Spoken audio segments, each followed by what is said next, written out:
আমার নন্দের ছেলে আমাদের সাথে আমাদের বাড়িতেই থাকত। সে সবসময় আমাকে লুকিয়ে লুকিয়ে দেখত। একদিন আমি জামা কাপড় পাল্টাছিলাম। হঠাৎ আমি দেখতে পেলাম যে আমার নন্দের ছেলে আমাকে আড়াল থেকে দেখছে। আমি তাকে ধরে খুব মারি। সবার সামনে তাকে মেরে বাড়ি থেকে বের করে দিই।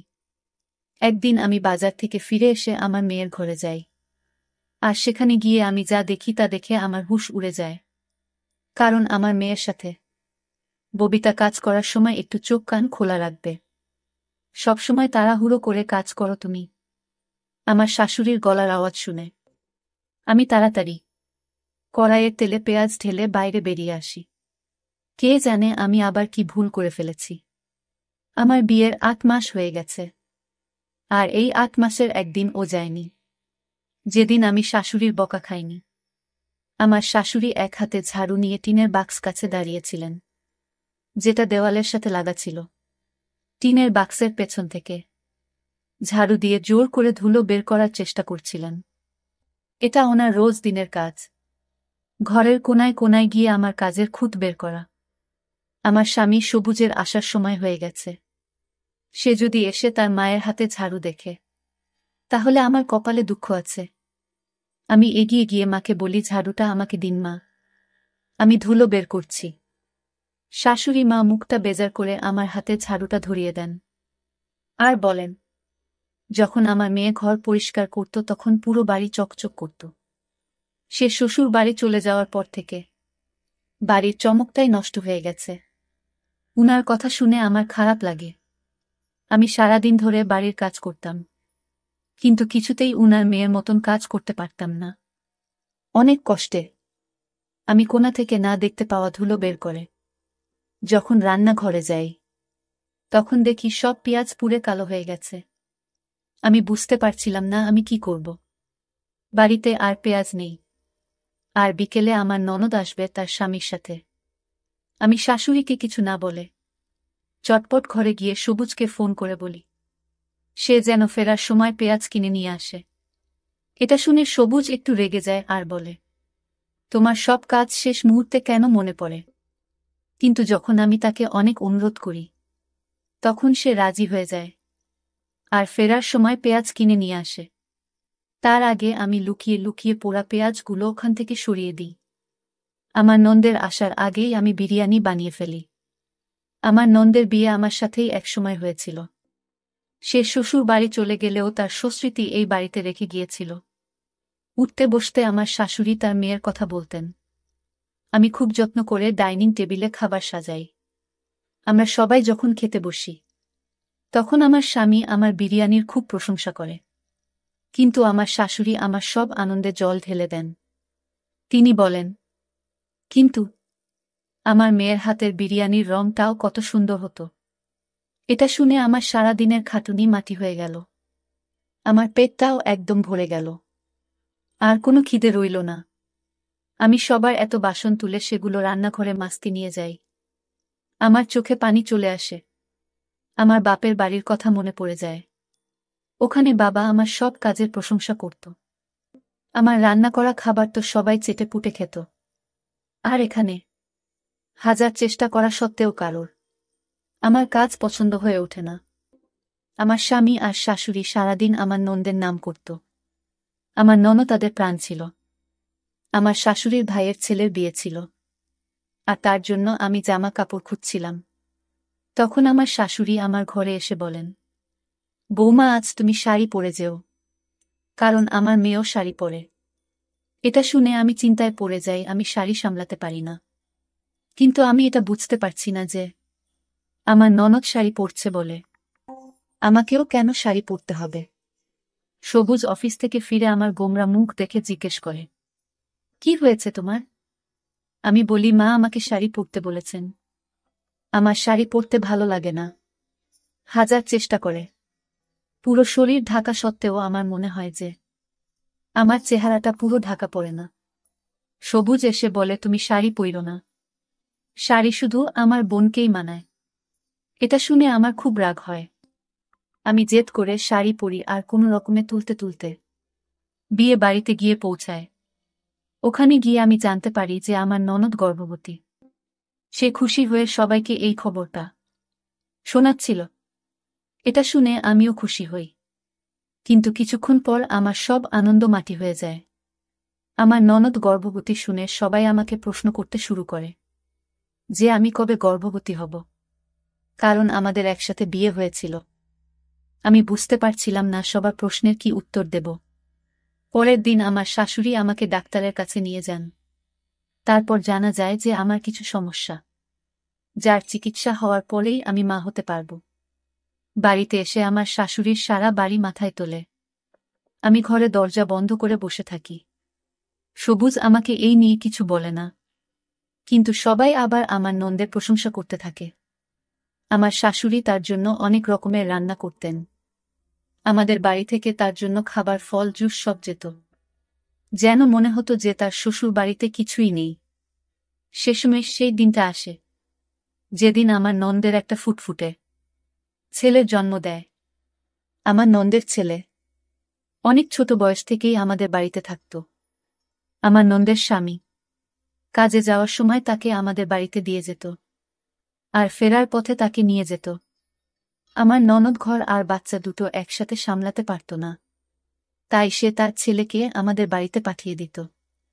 সেই ছোট বাচ্চাটাকে আমি খুব ভালোবেসে ফেলি। আমার শাশুড়ি মায়ের বয়স হয়েছিল, উনার ক্ষমতা ছিল না এত ছোট একটা বাচ্চাকে সামলানোর। তাই আমার নন্দের ছেলে সেলিমের দায়িত্ব আমার ঘাড়ে এসে পড়ে। কিছুদিন পর আবার শুভ্র আসে যে আমার ননদ আবার মা হতে চলেছে। তারপর সে সেলিমকে পুরোপুরি আমার উপর ছেড়ে দেয়। আমিও সেলিমকে নিজের সন্তানের মতন বড় করতে থাকি। আমার নিজের কোনো সন্তান ছিল না, তাই আমি সেলিমকে নিজের সন্তান ভাবতাম। আমার ননদ সেলিমকে আর বাড়ি ফিরিয়ে নিয়ে যাওয়ার কথা বলে না, আর সে বরাবরের মতন আমাদের বাড়িতেই থেকে যায়। আমার সেলিমের প্রতি ভালোবাসা দেখে স্রষ্টার আমার উপর কৃত হয়। সেলিমের যখন 4 বছর বয়স তখন আমার একটা মেয়ে হয়। আমার মেয়ে হওয়ার পরেও আমি সেলিমকে নিজের কাছে রাখি আর দুটো বাচ্চাকেই একসাথে বড় করি। আমার নন্দের একের পর এক করে মোট 5টা বাচ্চা হয়, তাই তার সেলিমকে নিয়ে আর কোনো চিন্তা ছিল না। আমার শাশুড়ি সেলিমকে ছাড়া এক মুহূর্ত থাকতে পারতেন না, তাই সে আমাদের বাড়িতেই বড় হয়। দেখতে দেখতে অনেকগুলো বছর কেটে যায়। আমার মেয়ের রেশমার বয়স এখন 15 বছর, আর সেলিমের বয়স 19 বছর। আমার এখনো মনে হয় যে আমি কালকেই বিয়ে করে এই বাড়িতে এসেছি। আমার শাশুড়ি মায়ের বয়স হয়েছে, উনি আজকাল ঘর থেকে খুব একটা বের হন না। আমাদের দিনকাল ভালোই কাটছিল। একদিন আমি খাটে বসে চা খাচ্ছিলাম আর রেশমা আমার পাশে বসে বই পড়ছিল। আমি তাকে জিজ্ঞেস করি, কি ব্যাপার রেশমা, আজকাল তোর সেলিম দাদা তোকে পড়াশোনায় সাহায্য করে না? রেশমা মাথা নাড়ে আর বলে, আজকাল আমার সেলিম দাদার ব্যবহার ভালো লাগে না। ও কেমন বদলে গেছে, তাই ওর সাথে কথা বলতে আর তেমন ইচ্ছে করে না। ওর সাহায্যের আমার কোনো প্রয়োজন নেই, আমি নিজেই পড়ে নেব। এটা শুনে আমার হাসি পায়। ভাই বোনের মধ্যে এরকম ঝগড়া তো হয়েই থাকে, কিন্তু আমি দিন দিন লক্ষ্য করি যে তাদের মধ্যে দূরত্ব বাড়তেই আছে। আগে ওরা সবসময় একসাথে থাকত, কিন্তু আজকাল সেলিম যেখানে থাকে সেখানে রেশমা যেতেও চায় না। আমি রেশমাকে অনেক বোঝানোর চেষ্টা করি, কিন্তু সে বলে, মা তুমি সেলিম দাদাকে ভালোভাবে জানো না, ও এখন অনেক পাল্টে গেছে। আমি রেশমাকে তার মতো ছেড়ে দিই আর ভাবি যে পরে ওকে আমি বুঝিয়ে বলবো। আজকাল প্রায় সে আমার কাছে সেলিমের নামে নালিশ করে, কিন্তু আমি সেলিমের বদলে তাকে বোঝাই, কারণ আমার সেলিমের প্রতি বিশ্বাস ছিল। সে আমার চোখের সামনে বড় হয়েছে। আমি আর আমার শাশুড়ি মা তাকে বড় করে তুলেছি। আমাদের শিক্ষায় সে বড় হয়েছে, তাই সে কখনই খারাপ হতে পারে না, এটা আমার বিশ্বাস ছিল। কিন্তু এই কয়েকদিন আমিও সেলিমের মধ্যে একটা পার্থক্য লক্ষ্য করছি। ও সারাদিন আমার উপর নজর রাখত। সেলিম আমার ছেলের মতো ঠিকই, কিন্তু সে আমার স্বামী নন্দের ছেলে, তাই আমি ওর সামনে ঘোমটা দিয়ে থাকতাম। ও যখন কলেজ থেকে ফিরত তখন রান্না ঘরের বাইরে বসে আমাকে কাজ করতে দেখত। ওর নজরটা আমার ভালো লাগে না। আমার তখন মনে হয় যে রেশমা হয়তো ঠিকই বলছে। সেলিম বড় হয়ে গেছে, তাই হয়তো রেশমা ওর থেকে দূরে থাকতে চায়। একদিন আমি সবুজকে বলি, আমাদের এখন সেলিমকে তার মায়ের কাছে পাঠিয়ে দেওয়া উচিত। একটা কম বয়সী ছেলেকে আমাদের বাড়িতে রাখা ঠিক নয়। এটা শুনে সবুজ অবাক হয়ে যায় আর বলে, হঠাৎ তোমার মাথায় এমন একটা খেয়াল এলো কেন? সেলিম তো ছোটবেলা থেকেই এখানেই বড় হয়েছে। আমার বোন তো ওর দিকে ফিরেও তাকায়নি। তাহলে এখন আমি তাকে আমার বোনের কাছে কেন ফেরত পাঠাবো? তুমি কি ভুলে গেছ যখন রেশমা হয়নি তখন সেলিম আমাদের একমাত্র সন্তান ছিল? তার তো কথা শুনে আমি চুপ হয়ে যাই। এই কথাটা একদম সঠিক যে আমার মেয়ে হওয়ার আগে পর্যন্ত আমি সেলিমকে কোলে নিয়ে নিজের মা হওয়ার শখ মেটাতাম। কিন্তু আজকাল সেলিমকে নিয়ে আমার খুব ভয় হয়। ওই যে কথায় বলে না, নিজের রক্ত সব সময় নিজেরই রক্ত হয়। আর সেলিম আমার নিজের ছেলে নয়। তখন গরমকাল ছিল। দুপুরে খুব চড়া রোদ উঠেছিল। ছেলে মেয়েরা সব কলেজ থেকে ফিরে এসে যে যার মতো নিজের ঘরে চলে গেছিল। আমি ছাদে কাপড় কাচতে যাই আর সব কাপড় কেচে যখন আমি নিচে নেমে আসি তখন আমার গা পুরো ঘামে ভিজে গেছিল। আমি ভাবি যে রাতের খাবার বানানোর আগে আমি কাপড়টা বদলে ফেলি। আমি ঘরে গিয়ে কাপড় বদলাতে শুরু করি। হঠাৎ আমার মনে হয় যে কেউ আমাকে দেখছে। আমি পেছনে ঘুরে দেখতেই ঘরের জানালাটা বন্ধ হয়ে যায়। আমি হতবাক হয়ে তাকিয়ে থাকি, জানালাটা খোলে। কেউ একটা আমাকে কাপড় বদলাতে দেখছিল। ওই জানালাটা আমাদের আম বাগানের পাশেই। তাড়াহুড়োতে আমি জানালাটা বন্ধ করতে ভুলে গেছিলাম। আমি দূরে আম বাগানের দিকে যাই। আমি দেখতে চাই কে আমাকে কাপড় বদলানোর সময় দেখছিল। বাড়িতে তখন সেলিম, রেশমা আর আমার শাশুড়ি মা ছাড়া আর কেউ ছিল না। আর সবুজ তখনও বাড়ি ফিরেনি। আমি বাগানে গিয়ে দেখি সেলিম আমার জানালার কাছে দাঁড়িয়ে আছে। তখন আমি চোখে অন্ধকার দেখছিলাম। আমার বিশ্বাস হচ্ছিল না যে যেই ছেলেটাকে আমি ছোটবেলা থেকে কোলে পিঠা করে বড় করেছি সে এতটা নিচে নামতে পারে কি করে। সে আমাকে জামা কাপড় বদলানোর সময় লুকিয়ে লুকিয়ে দেখছিল। আমাকে দেখে সেলিম চমকে উঠে আর ওখান থেকে চলে যাওয়ার চেষ্টা করে। তখনই আমি ওকে ধরে মারতে শুরু করি। আর আমি ওকে মারতে মারতে ঘরের ভিতরে নিয়ে আসি। সবুজ তখন অফিস থেকে বাড়ি ফিরে এসেছিল। বাড়িতে ঝামেলা দেখে সে হতবাক হয়ে যায়। আমি সেলিমকে নিয়ে গিয়ে সবুজের পায়ের কাছে ধাক্কা মেরে ফেলে দিই। আর সবুজকে বলি, জিজ্ঞেস করো তোমার আদরের বোনের ছেলেকে, সে আমার ঘরের জানালার বাইরে কি করছিল। সবুজ বলে, ববিতা তুমি শান্ত হও, এত চেঁচামেচি করার কি আছে? আমি রেগে বলি, তোমার বোনের ছেলে তো আজ তার সব সীমা ছাড়িয়ে গেছে। সে অনেকদিন ধরে আমাকে খারাপ নজরে দেখছিল। আজ সে আমার জানালা দিয়ে উঁকি মারছিল, কারণ সে জানত যে আমি ছাদ থেকে কাপড় কেচে নিচে এসেছি। আর এখন আমি কাপড় পাল্টাতে ঘরে যাব। তখন আমার শাশুড়ি মা ঘর থেকে বেরিয়ে এসেছিলেন। আমার কথা শুনে সবাই হতবাক হয়ে যায়। সবুজ বলে, কবিতা তুমি যা বলছো ভেবে চিনতে বলছো তো? আমি বলি, তুমি তোমার ভাগিনাকে জিজ্ঞেস করো না। সবুজ সেলিমের দিকে তাকায়, কিন্তু সেলিম চুপচাপ অপরাধীর মতো মাথা নিচু করে দাঁড়িয়েছিল। আমি সেলিমকে বাড়ি থেকে বের করে দেই। সে আমার নন্দের বাড়িতে ফিরে যায়। আমার শাশুড়ি মা তো বিশ্বাসই করতে পারছিলেন না যে সেলিম এমনটা করতে পারে। আমি বা শাশুড়ি মাকেও তো তাকে এমন শিক্ষা দিইনি। তাহলে এমনটা কি করে হলো? আমারও এটা বিশ্বাস করতে কষ্ট হচ্ছিল, কিন্তু আমি সবটা নিজের চোখে দেখেছিলাম, তাই আমার আর কোনো সন্দেহ ছিল না। আমি পরিবারের সকলকে সেলিমের এই নোংরা কাজের ব্যাপারে বলে দিই। এতে সবাই সেলিম আর আমার নন্দের নামে ছিটছিট করে। এই ঘটনাটার পর প্রায় 7 দিন কেটে গেছে। এই 7 দিন আমার শাশুড়ি মা একবারও তার ঘর থেকে বেরোয়নি। সবুজ তো আমার সাথে বেশি কথা বলে না। আমিও চুপচাপ ছিলাম। রেশমা সারাদিন নিজের ঘরেই থাকত। আমার তো এখন ভয় হতে থাকে যে যদি সেলিম রেশমার সাথে খারাপ কিছু করত, তখন আমরা লোকের কাছে কি করে মুখ দেখাতাম। সেলিমে যাওয়ার পর আমি বুঝতে পারি যে সেলিম বাড়ির অনেক ছোটখাটো কাজ করে দিত। ও চলে যাওয়ার পর সেই সব কাজ আমার ঘাড়ে এসে পড়ে।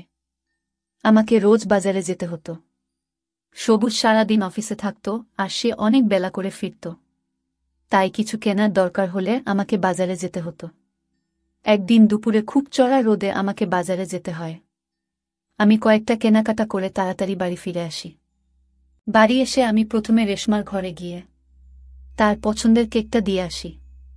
সেই ঘরে পড়াশোনা করছিল। আমি তার জন্য তার পছন্দের কেকের দোকান থেকে কেক আর চকলেট কিনে এনেছি। রেশমা তখন তার ঘরে লেখাপড়া করছিল। তারপর যে আমি রেশমার ঘরে গিয়ে দরজাটা খুলি, অমনি আমার আত্মা কেঁপে উঠে। আমার মেয়ে একটা ছেলের সাথে বিছানায় শুয়েছিল। রেশমা হয়তো ভেবেছিল আমার বাজার থেকে ফিরতে দেরি হবে। তখন আমাকে দেখে তার চেহারার রং পাল্টে যায়। তার পাশে শুয়ে থাকা ছেলেটা দ্রুত করে ওঠে, ঘরের জানালা দিয়ে পালিয়ে যায়। আমি তার পিছু নিয়ে আম বাগানে যাই, কিন্তু সে পেছনে দরজা দিয়ে পালিয়ে যায়। সে এত তাড়াতাড়ি পালায় যেন মনে হয় এটা তার প্রতিদিনের অভ্যাস। আমি হতাশ হয়ে বাগানে বসে পড়ি। রেশমা আমার জন্য জল নিয়ে আসে, কিন্তু আমি জলের গ্লাসটা মাটিতে ফেলে ভেঙে ফেলি। আমি রেশমার চুলের মুঠি ধরে বলি, সত্যি করে বল, এসব কতদিন ধরে চলছে? ওই ছেলেটা কে ছিল যে দুপুর বেলা তোর ঘরে ঢুকেছিল? রেশমা ভয়ে কেঁদে ফেলে, কিন্তু আমি বলি, আজ আমার হাত থেকে তুমি কিছুতেই বাঁচতে পারবে না। রেশমা কাঁদতে কাঁদতে বলে, এই ছেলেটা আমার সাথে কলেজে পড়ে। আমি ওকে খুব পছন্দ করি, কিন্তু সেলিমের ওকে পছন্দ ছিল না। সেলিম চাইতো না আমি ওর সাথে মেলামেশা করি, কারণ ওর মনে হতো ও খারাপ ছেলে। রেশমা আরও বলে যে সেলিম রেশমাকে ওই ছেলেটার সাথে মেলামেশা করতে বারণ করত, আর এই কারণেই ওদের মধ্যে দূরত্ব বেড়েছিল। রেশমার পছন্দ ছিল না সেলিম তাকে কোনো কাজে বাধা দিক, আর সেলিম রেশমাকে ভুল পথে যেতে দিতে চায়নি।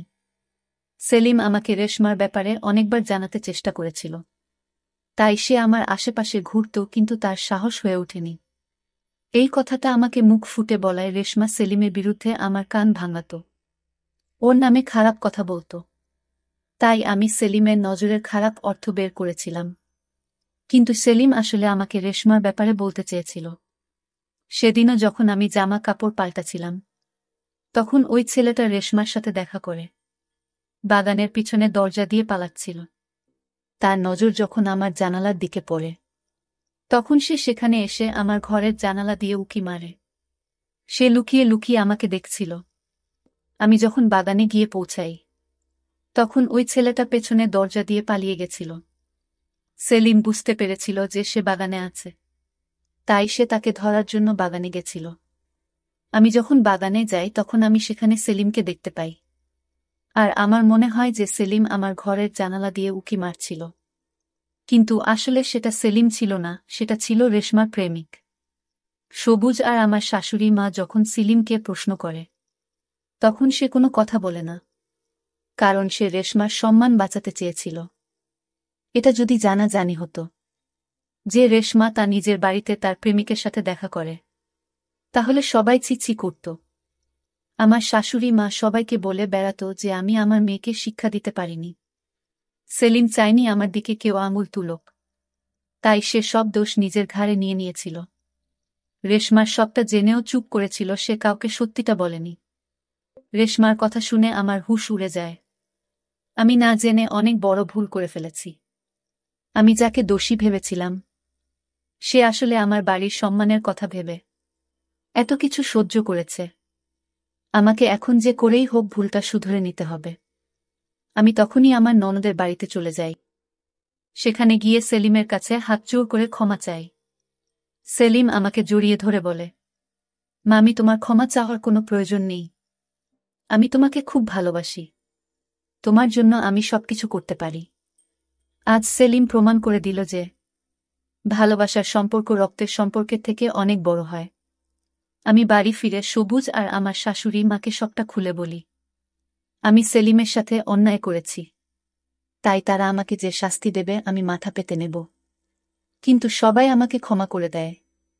এখন আমাকে আর সবুজকে রেশমার ভুল পথে যাওয়া থেকে আটকাতে হবে, নইলে হয়তো সামনে অপমান আর বড় কোনো বিপদের আশঙ্কা হতে পারে। তো বন্ধুরা, আজকে এই পর্যন্তই। গল্পটি ভালো লাগলে লাইক, কমেন্ট, সাবস্ক্রাইব করে সাথেই থাকুন।